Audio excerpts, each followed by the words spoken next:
Little though they seem to think of it, the people of this 29th century live continually in fairyland. Surfeited as they are with marvels, they are indifferent in presence of each new marvel. To them all seems natural. Could they but duly appreciate the refinements of civilization in our day, could they but compare the present with the past, and so better comprehend the advance we have made, how much fairer they would find our modern towns, with populations amounting sometimes to 10 million souls. Their streets 300 feet wide, their houses 1,000 feet in height, with a temperature the same in all seasons, with their lines of aerial locomotion crossing the sky in every direction. If they would but picture to themselves the state of things that once existed, when through muddy streets rumbling boxes on wheels, drawn by horses, yes, by horses, were the only means of conveyance. Think of the railroads of the olden time, and you will be able to appreciate the pneumatic tubes through which today one travels at the rate of 1,000 miles an hour. Would not our contemporaries prize the telephone and the telephone more highly if they had not forgotten the telegraph? Singularly enough, all these transformations rest upon principles which were perfectly familiar to our remote ancestors, but which they disregarded. Heat, for instance, is as ancient as man himself. Electricity was known 3,000 years ago, and steam 1,100 years ago. Nay, so early as 10 centuries ago it was known that the differences between the several chemical and physical forces depend on the mode of vibration of the etheric particles, which is for each specifically different. When at last the kinship of all these forces was discovered, it is simply astounding that 500 years should still have to elapse before men could analyze and describe the several modes of vibration that constitute these differences. Above all, it is singular that the mode of reproducing these forces directly from one another, and of reproducing one without the others, should have remained undiscovered till less than 100 years ago. Nevertheless, such was the course of events, for it was not till the year 2792 that the famous Oswald Nier made this great discovery. Truly was he a great benefactor of the human race. His admirable discovery led to many another. Hence is sprung a pleiad of inventors, its brightest star being our great Joseph Jackson. To Jackson we are indebted for those wonderful instruments, the new accumulators. Some of these absorb and condense the living force contained in the sun's rays. Others, the electricity stored in our globe. Others again, the energy coming from whatever source, as a waterfall, a stream, the winds, etc. He, too, it was that invented the transformer, a more wonderful contrivance still, which takes the living force from the accumulator, and, on the simple pressure of a button, gives it back to space in whatever form may be desired, whether as heat, light, electricity, or mechanical force, after having first obtained from it the work required. From the day when these two instruments were contrived is to be dated the era of true progress. They have put into the hands of man a power that is almost infinite. As for their applications, they are numberless. Mitigating the rigors of winter, by giving back to the atmosphere the surplus heat stored up during the summer, they have revolutionized agriculture. By supplying motive power for aerial navigation, they have given to commerce a mighty impetus. To them we are indebted for the continuous production of electricity without batteries or dynamos, of light without combustion or incandescence, and for an unfailing supply of mechanical energy for all the needs of industry. Yes, all these wonders have been wrought by the accumulator and the transformer. And can we not to them also trace, indirectly, this latest wonder of all, the great Earth Chronicle building in 253rd Avenue, which was dedicated the other day? If George Washington Smith, the founder of the Manhattan Chronicle, should come back to life today, what would he think were he to be told that this palace of marble and gold belongs to his remote descendant, Fritz Napoleon Smith, who, after 30 generations have come and gone, is owner of the same newspaper which his ancestor established? For George Washington Smith's newspaper has lived generation after generation, now passing out of the family, and then coming back to it. When, 200 years ago, the political center of the United States was transferred from Washington to Centropolis, the newspaper followed the government and assumed the name of Earth Chronicle. Unfortunately, it was unable to maintain itself at the high level of its name. Pressed on all sides by rival journals of a more modern type, It was continually in danger of collapse. 20 years ago its subscription list contained but a few 100,000 names, and then Mr. Fritz Napoleon Smith bought it for a mere trifle, and originated telephonic journalism. Everyone is familiar with Fritz Napoleon Smith's system, a system made possible by the enormous development of telephony during the last 100 years. Instead of being printed, the Earth Chronicle is every morning spoken to subscribers, who, in interesting conversations with reporters, statesmen, and scientists, learn the news of the day. Furthermore, each subscriber owns a phonograph, and to this instrument he leaves the task of gathering the news whenever he happens not to be in a mood to listen directly himself. As for purchasers of single copies, they can at a very trifling cost learn all that is in the paper of the day at any of the innumerable phonographs set up nearly everywhere. Fritz Napoleon Smith's innovation galvanized the old newspaper. In the course of a few years the number of subscribers grew to be 80 million, and Smith's wealth went on growing, till now it reaches the almost unimaginable null figure of $10 billion. This lucky hit has enabled him to erect his new building, a vast edifice with 4 facades each 3,250 feet in length, over which proudly floats the 100-stirred flag of the Union. Thanks to the same lucky hit, he is today king of newspaperdom. Indeed, he would be king of all the Americans, too, if Americans could ever accept a king. You do not believe it? Well, then, look at the plenipotentiaries of all nations and our own ministers themselves crowding about his door, entreating his counsels, begging for his approbation, imploring the aid of his all-powerful organ. Reckon up the number of scientists and artists that he supports, of inventors that he has under his pay. Yes, a king is he. And in truth his is a royalty full of burdens. His labors are incessant, and there is no doubt at all that in earlier times any man would have succumbed under the overpowering stress of the toil which Mr. Smith has to perform. Very fortunately for him, thanks to the progress of hygiene, which, abating all the old sources of unhealthfulness, has lifted the mean of human life from 37 up to 52 years, men have stronger constitutions now than heretofore. The discovery of nutritive air is still in the future, but in the meantime men today consume food that is compounded and prepared according to scientific principles, and they breathe an atmosphere freed from the microorganisms that formerly used to swarm in it. Hence they live longer than their forefathers and know nothing of the innumerable diseases of olden times.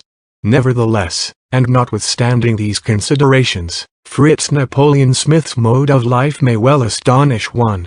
His iron constitution is taxed to the utmost by the heavy strain that is put upon it. Vain the attempt to estimate the amount of labor he undergoes. An example alone can give an idea of it. Let us then go about with him for one day as he attends to his multifarious concernments. What day? No, that matters little. It is the same every day. Let us then take at random September 25th of this present year 2889. This morning Mr. Fritz Napoleon Smith awoke in very bad humor. His wife having left for France 8 days ago, he was feeling disconsolate. Incredible though it seems, in all the 10 years since their marriage, this is the first time that Mrs. Edith Smith, the professional beauty, has been so long absent from home. 2 or 3 days usually suffice for her frequent trips to Europe. The first thing that Mr. Smith does is to connect his phonotelephote, the wires of which communicate with his Paris mansion. The telephote. Here is another of the great triumphs of science in our time. The transmission of speech is an old story.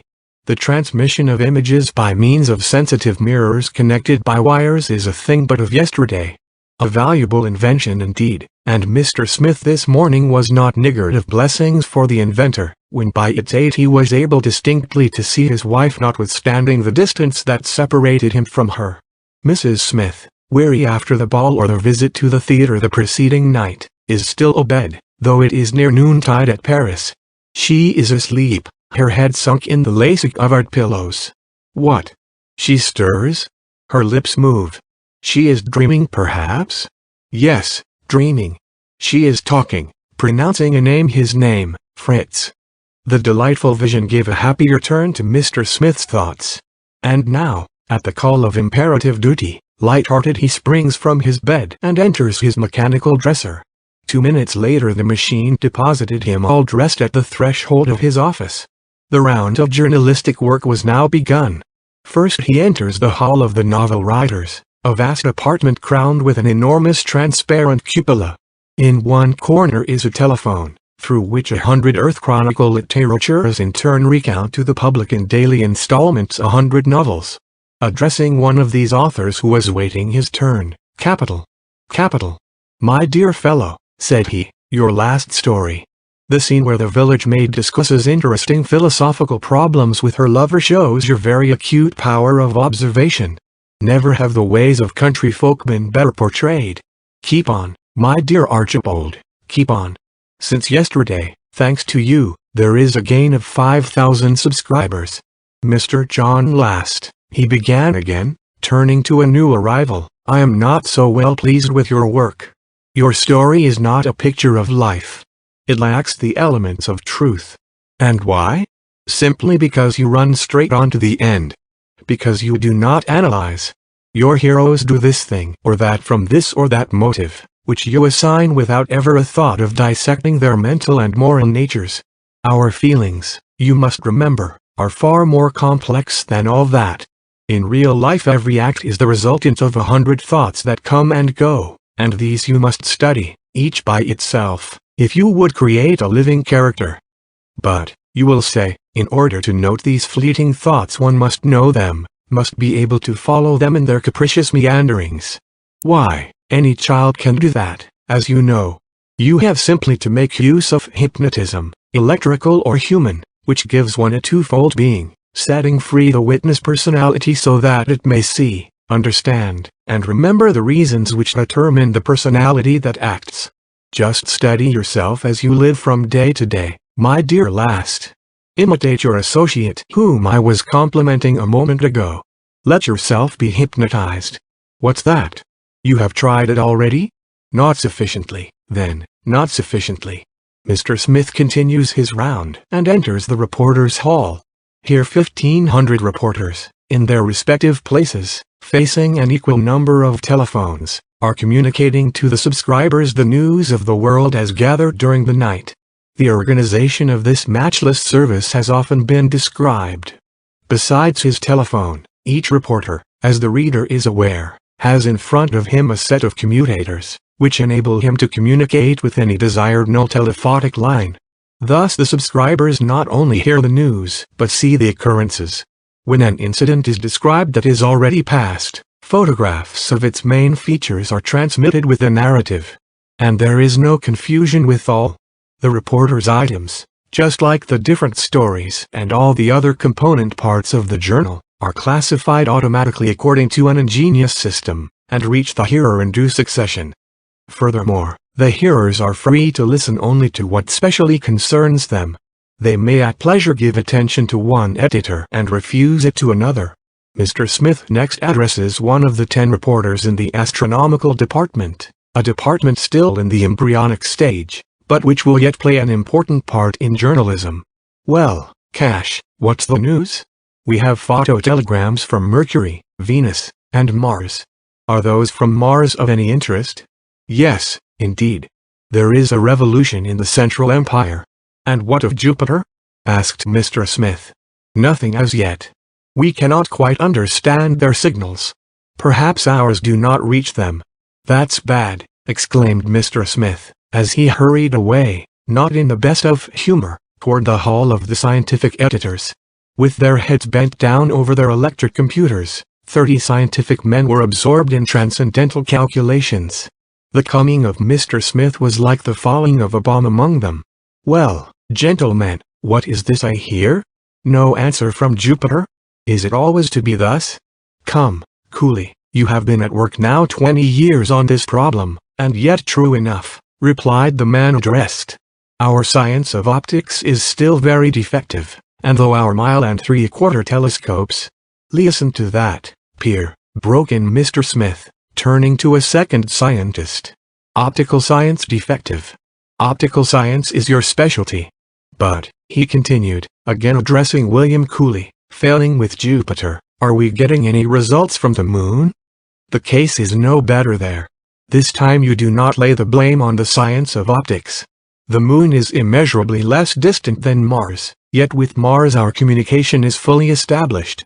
I presume you will not say that you lack telescopes. Telescopes? Oh no, the trouble here is about inhabitants. That's it, added Pierre. So, then, the moon is positively uninhabited? Asked Mr. Smith. At least, answered Cooley, on the face which she presents to us. As for the opposite side, who knows? Ah, the opposite side. You think, then, remarked Mr. Smith, musingly, that if one could could what? Why, turn the moon about face. Ah, there's something in that, cried the two men at once. And indeed, so confident was their air, they seemed to have no doubt as to the possibility of success in such an undertaking. Meanwhile, asked Mr. Smith, after a moment's silence, have you no news of interest today? Indeed we have, answered Cooley. The elements of Olympus are definitively settled. That great planet gravitates beyond Neptune at the mean distance of 11,400,799,642 miles from the Sun, and to traverse its vast orbit takes 1311 years, 294 days, 12 hours, 43 minutes, 9 seconds. Why didn't you tell me that sooner? Cried Mr. Smith. Now inform the reporters of this straightway. You know how eager is the curiosity of the public with regard to these astronomical questions. That news must go into today's issue. Then, the two men bowing to him, Mr. Smith passed into the next hall, an enormous gallery upward of 3,200 feet in length, devoted to atmospheric advertising. Everyone has noticed those enormous advertisements reflected from the clouds, so large that they may be seen by the populations of whole cities or even of entire countries. This, too, is one of Mr. Fritz Napoleon Smith's ideas, and in the Earth Chronicle building 1,000 projectors are constantly engaged in displaying upon the clouds these mammoth advertisements. When Mr. Smith today entered the Sky Advertising Department, he found the operators sitting with folded arms at their motionless projectors, and inquired as to the cause of their inaction. In response, the man addressed simply pointed to the sky, which was of a pure blue. Yes, muttered Mr. Smith, a cloudless sky. That's too bad, but what's to be done? Shall we produce rain? That we might do, but is it of any use? What we need is clouds, not rain. Go, said he, addressing the head engineer, go see Mr. Samuel Mark, of the Meteorological Division of the Scientific Department, and tell him for me to go to work in earnest on the question of artificial clouds. It will never do for us to be always thus at the mercy of cloudless skies. Mr. Smith's daily tour through the several departments of his newspaper is now finished. Next, from the advertisement hall he passes to the reception chamber, where the ambassadors accredited to the American government are awaiting him, desirous of having a word of counsel or advice from the all-powerful editor. A discussion was going on when he entered. Your Excellency will pardon me, the French ambassador was saying to the Russian, but I see nothing in the map of Europe that requires change. The north for the Slavs? Why, yes, of course. But the south for the Matins. Our common frontier, the Rhine, it seems to me, serves very well. Besides, my government, as you must know, will firmly oppose every movement, not only against Paris, our capital, or our two great prefectures, Rome and Madrid, but also against the Kingdom of Jerusalem, the dominion of St. Peter, of which France means to be the trusty defender. Well said, exclaimed Mr. Smith. How is it, he asked, turning to the Russian ambassador, that you Russians are not content with your vast empire, the most extensive in the world, stretching from the banks of the Rhine to the Celestial Mountains and the Karakoram, whose shores are washed by the frozen ocean, the Atlantic, the Mediterranean, and the Indian Ocean? Then, what is the use of threats? Is war possible in view of modern inventions asphyxiating shells capable of being projected a distance of 60 miles, an electric spark of 90 miles, that can at one stroke annihilate a battalion? To say nothing of the plague, the cholera, the yellow fever, that the belligerents might spread among their antagonists mutually, and which would in a few days destroy the greatest armies? True, answered the Russian. But can we do all that we wish?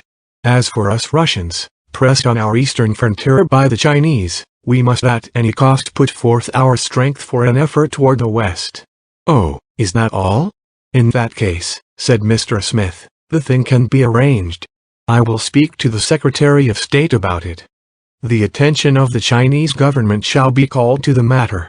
This is not the first time that the Chinese have bothered us. Under these conditions, of course, and the Russian ambassador declared himself satisfied.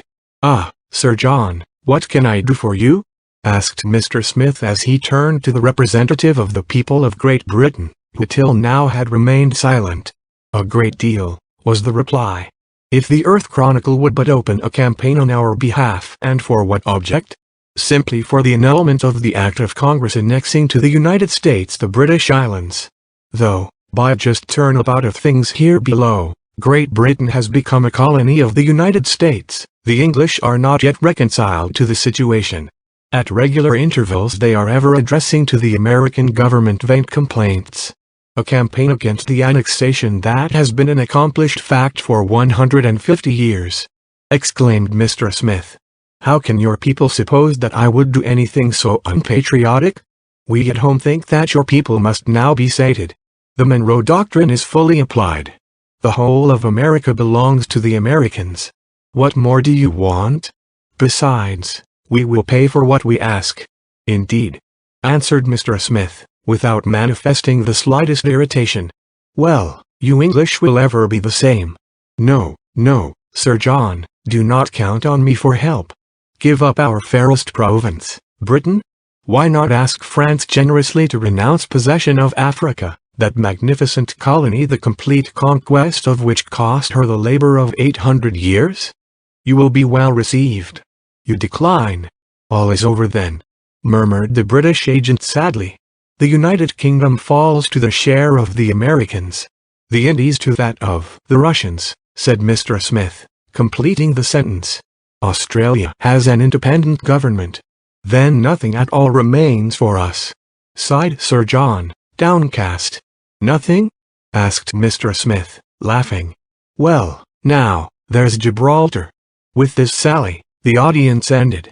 The clock was striking 12, the hour of breakfast. Mr. Smith returns to his chamber. Where the bed stood in the morning a table all spread comes up through the floor. For Mr. Smith, being above all a practical man, has reduced the problem of existence to its simplest terms.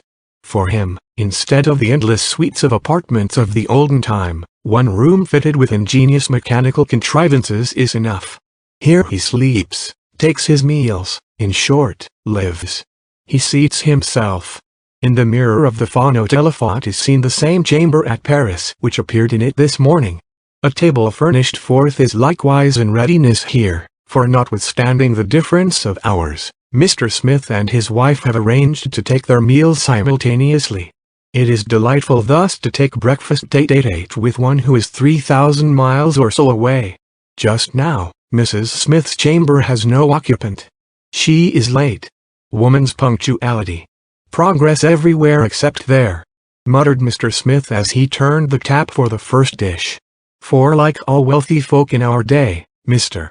Smith has done away with the domestic kitchen and is a subscriber to the Grand Alimentation Company, which sends through a great network of tubes to subscribers' residences all sorts of dishes, as a varied assortment is always in readiness.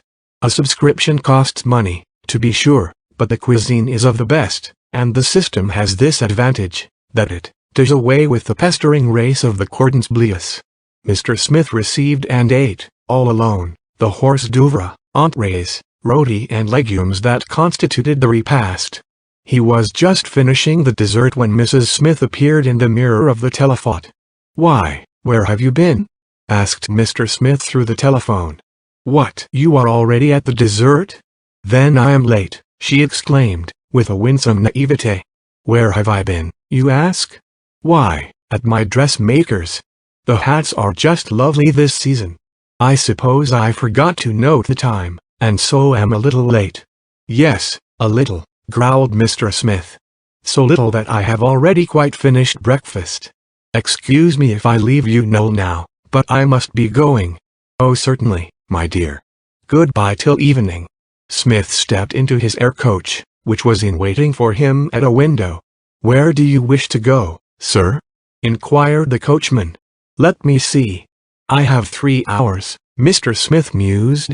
"Jack, take me to my accumulator works at Niagara."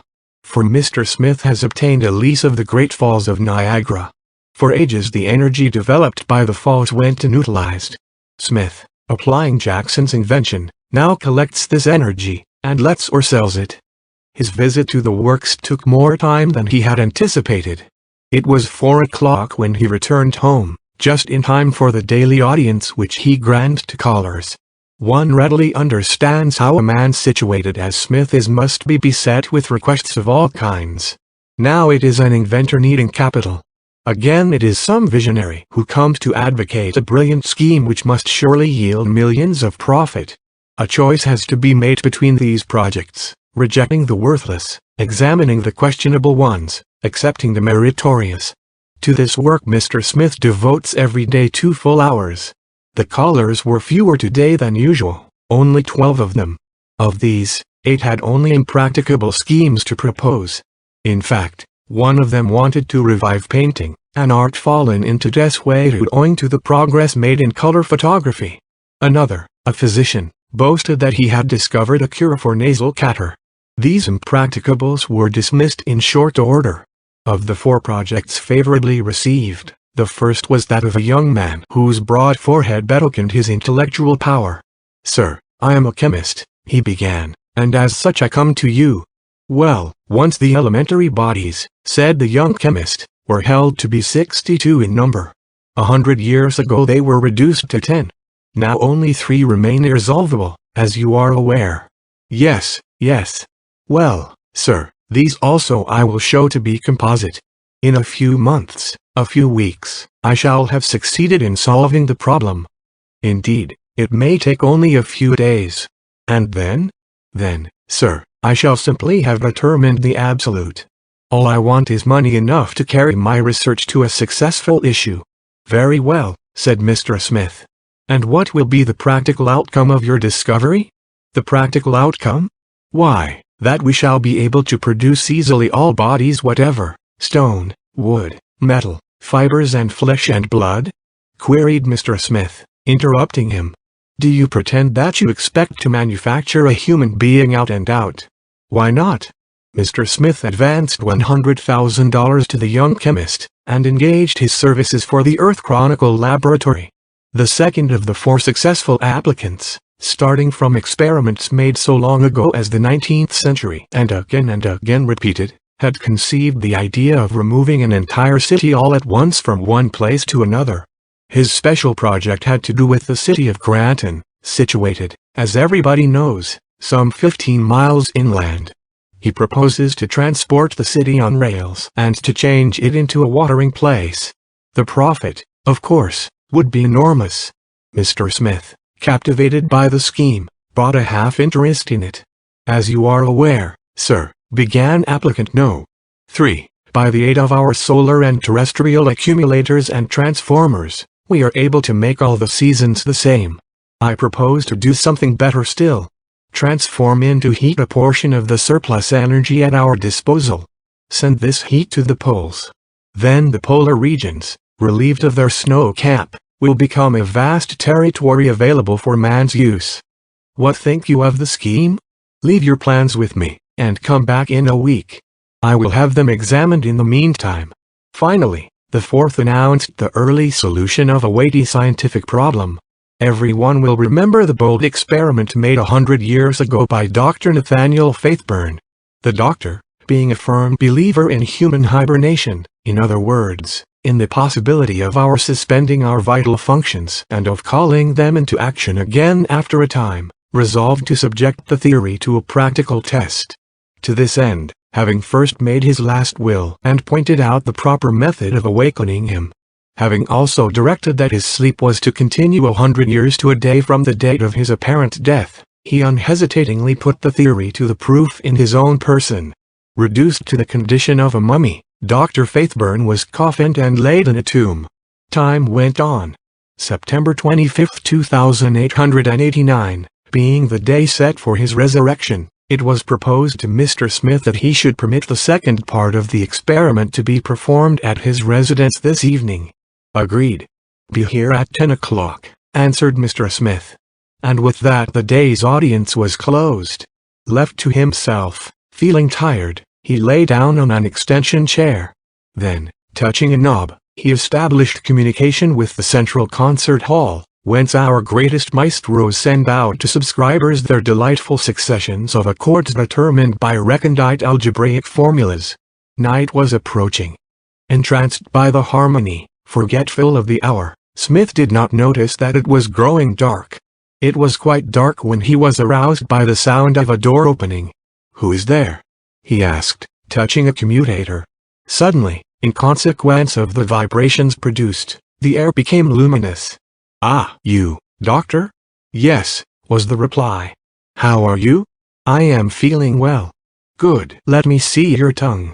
"All right." "Your pulse?" "Regular." "And your appetite?"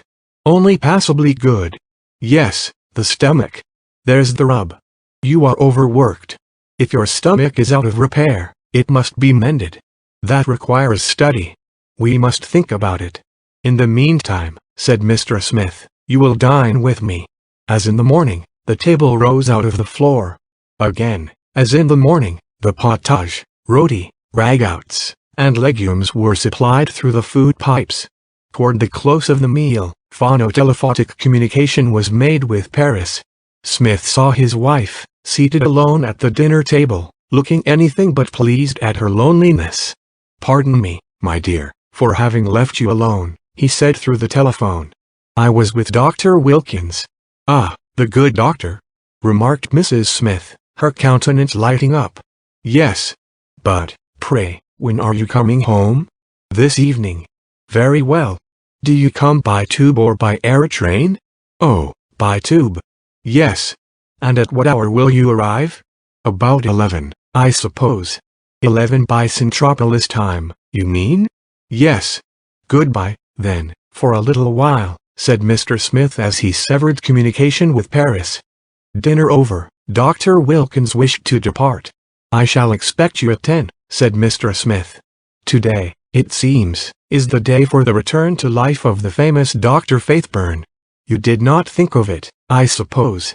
The awakening is to take place here in my house. You must come and see. I shall depend on your being here." "I will come back," answered Dr. Wilkins. Left alone, Mr. Smith busied himself with examining his accounts, a task of vast magnitude, having to do with transactions which involve a daily expenditure of upward of $800,000. Fortunately, indeed, the stupendous progress of mechanic art in modern times makes it comparatively easy. Thanks to the piano electro-reckoner, the most complex calculations can be made in a few seconds. In 2 hours Mr. Smith completed his task. Just in time. Scarcely had he turned over the last page when Dr. Wilkins arrived. After him came the body of Dr. Faithburn, escorted by a numerous company of men of science. They commenced work at once. The casket being laid down in the middle of the room, the telephote was got in readiness. The outer world, already notified, was anxiously expectant, for the whole world could be eyewitnesses of the performance. A reporter meanwhile, like the chorus in the ancient drama, explaining it all viva voce through the telephone. "They are opening the casket," he explained. "Now they are taking Faithburn out of it, a veritable mummy, yellow, hard, and dry. Strike the body and it resounds like a block of wood. They are now applying heat. Now electricity. No result. These experiments are suspended for a moment, while Dr. Wilkins makes an examination of the body. Dr. Wilkins, rising, declares the man to be dead." "Dead!" exclaims everyone present. "Yes," answers Dr. Wilkins, "dead." "And how long has he been dead?" Dr. Wilkins makes another examination. 100 years, he replies. The case stood just as the reporter said. Faithburn was dead, quite certainly dead. "Here is a method that needs improvement," remarked Mr. Smith to Dr. Wilkins, as the scientific committee on hibernation bore the casket out. "So much for that experiment. But if poor Faithburn is dead, at least he is sleeping, he continued. I wish I could get some sleep. I am tired out, doctor, quite tired out. Do you not think that a bath would refresh me? Certainly. But you must wrap yourself up well before you go out into the hallway. You must not expose yourself to cold. Hallway? Why, doctor, as you well know, everything is done by machinery here. It is not for me to go to the bath. The bath will come to me. Just look. And he pressed a button.